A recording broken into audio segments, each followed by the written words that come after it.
What is going on, Raiders? Soda Dragon here. Welcome, and I hope you guys are doing well. So this Friday the 15th, we're going to have a 10x for multiple champions. I'm going to give you the list of the champions, and I'll let you know whether or not I think they're good. So on the 10x this weekend are Leoris the Proud, Hefrax, Kandrafon, Mountain King, Gala Long Braids, Genbo the Dishonored, Royal Guard, and Zargala. So guys, remember, typically 10x's are traps unless you're close to Mercy. So if you're not tracking your Mercy, I would recommend to not go for that 10x. Chances are you're not going to get anything. So once again, if you're tracking your Mercy and you really want that champion, sure, go for it. But if you're not tracking your Mercy, like I do not do most of the time, then yeah, you want to skip this 10x. So guys, what do I think about Leoris here? Well, I think he's a great AoE nuker. He's void too, so you're not going to weak hit.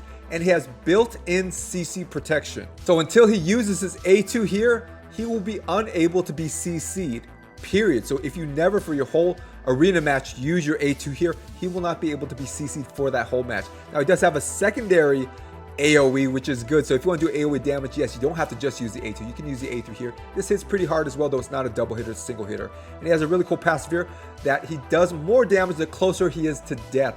A lot more damage. And he also puts unkillable on himself right before he's going to die. Next up, guys, the one of the new champions, Hefrax. So what do I think about him? Well, he's supposedly stronger than Trunda as far as an AoE nuker, and I don't think so. I do not think he's going to overtake Trunda as far as the #1 damage dealing nuker in this game, at least related to arena. And here's why. His A2, it only double hits if that first hit gets the target under 50% health. Well, that means if it doesn't, it's only a single hit. Well, what does that mean? Basically, you're going to leave the target with over 50% health or dead. Those are your two options. Now, Trunda can get a target dead, or she can get them to like 1% health. Easy to finish off. Not Hefrax. It's either over 50% health or dead. So those aren't two good options to me. Now, this guy definitely hits hard. Don't get me wrong. It's not like he hits like a wet noodle, but he's not going to outdo Trunda, and his A2 is his limitation. It really, really is. Now, if this guy's your only AoE nuker, he can do just fine. But calling him a Trunda, that is a joke. This guy is way overhyped, and if you want this guy, I mean, I would like to have him just to have him, but no, he's not going to overtake Trunda. Next up, guys, got Kandrafon. So this guy is an arena stud. He's not a Trunda, but he functions differently than a Trunda.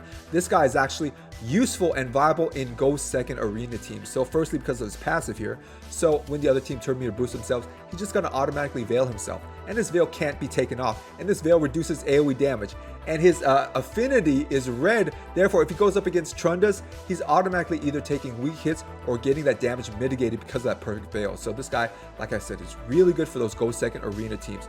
Now the A3 here, just forget about. Make sure in the arena you turn it off. The A2 here, a big nuke that hits really, really hard. And his A1 here, make sure you target enemies that have buffs on him, because he's gonna double hit, and when he double hits, this double hits as strong as Turvolds. Last up, guys, is Mountain King. He used to be one of my favorite champs in the game until Duchess came into the game and pretty much rendered him obsolete for arena offense, unfortunately. But this guy all has really hard-hitting single target attacks, but that's going to be his limitation. Plus, I think he has the shortest descriptions in the game. Attacks one enemy, attacks one enemy, attacks one enemy. So everything is pretty short. His passive is a little wordy, but everything else is like the shortest descriptions in the game. This guy's a really hard single target attacker, and he's really tanky too. So he has those going for him, but unfortunately his affinity, being red affinity, he's going to weak hit against people like Duchess, that's spirit affinity, the green affinity. So he has limitations as far as arena offense. Arena defense, you can put him on, and he can be pretty tanky, and he can function pretty well,